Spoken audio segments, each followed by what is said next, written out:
My name is Sukaja. Welcome back to the Bookish Bulletin YouTube channel, and today I am here to talk to you about a very unique book. All of us have been through times in our lives where we have felt not especially like people accept us, or we have not felt like we belong in society. There have been moments where all of us have felt alienated in some situation or other. So this book is a very special recommendation to those of you who are keen to understand the human condition at a deeper level. The book I'm talking about today is Osamu Dazai's No Longer Human. And this is a book translated from the Japanese, and it is by an author who is a best-selling novelist in Japan, or was a best-selling novelist. Osamu Dazai is actually a pseudonym, and our author has written a very short book here. So the author committed suicide at the age of 38 years, and that is quite tragic. He also is known for having attempted suicide multiple times. So before you proceed with this book review, I want to let you know that this is quite a intense read, and it's not for people who don't have an appetite for post-war Japanese literature, as well as books that deal with some heavy themes. In the book that I'm talking about, there are mentions of suicide. So trigger warning for those of you sensitive readers out there. But this is a preliminary text and something that is quite groundbreaking. Several Japanese people have already read this and are familiar with the author's works. A little bit about the book now. The format of this novel is that it is a collection of short books that were written by a character here who is called Oba. Oba Yozo is the central character of this novel, and he is somebody who does not fit into society. He, in fact, feels he is disqualified as a human being, which is the literal translation of no longer human in the Japanese. He finds social connection challenging. He's probably somebody who has a lot of social anxiety as well. And his way of dealing with that is by engaging in acts of buffoonery. So from a very young age, he kind of behaves in a very comical way in any situation where he doesn't know what to say.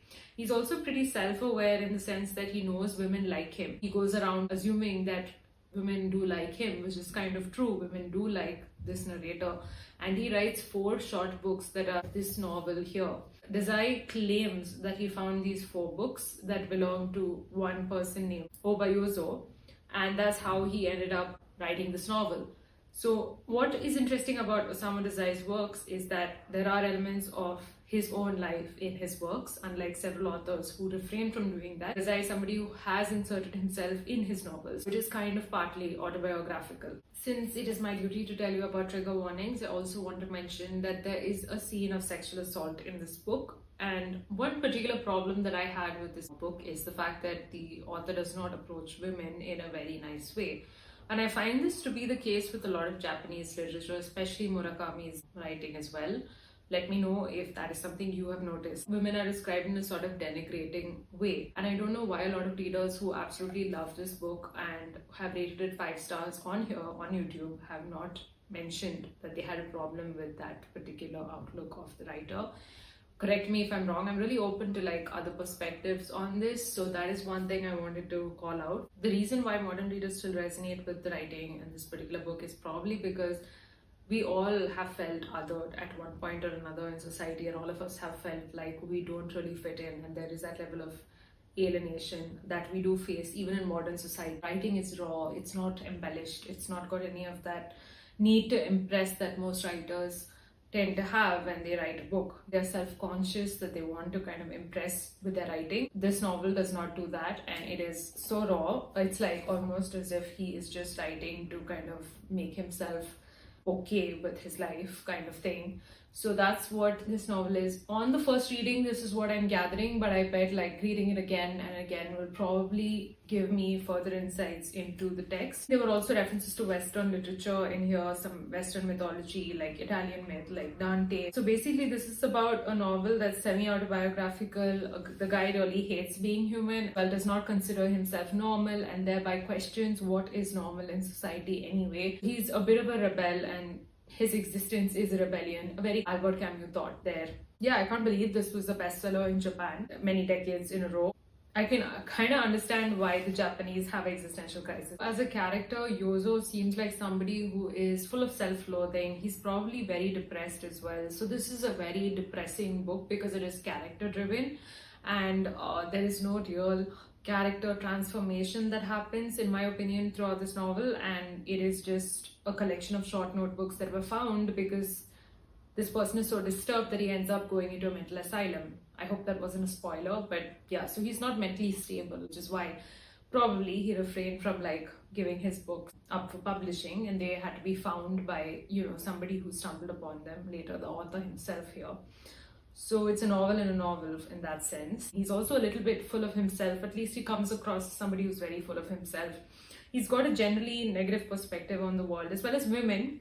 And he sometimes does seem to be overgeneralizing on a species, which is another problem that I had. Yeah, there are some sentences which I think would really resonate with modern readers. Like for instance, this one. In this world, there were so many unhappy people. Perhaps it was fair to say there were only unhappy people, but other unhappy people can boldly protest their lot, and society can easily understand and offer sympathy.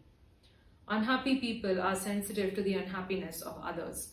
So quotes like that really will have you sit up straight and be like, this really makes sense.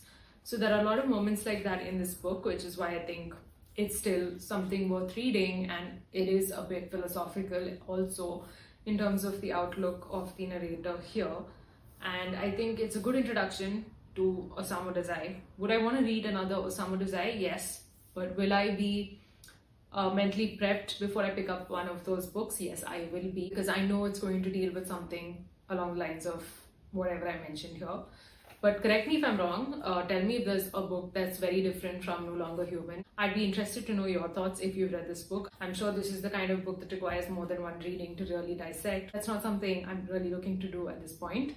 I am reading for pleasure, and this is a book that I just happened to read because I was curious, because some people on here recommended it highly and I just wanted to know what it was all about. Thank you for tuning in and watching this video. I hope you liked it. If you did, please give it a thumbs up, and this is your call to action. Please subscribe to my YouTube channel. It is the best time to do that right here, right now. I'll be back with more bookish content very soon. In the meantime, this is your MC and your host, Sukaja, signing off. Happy reading. Bye.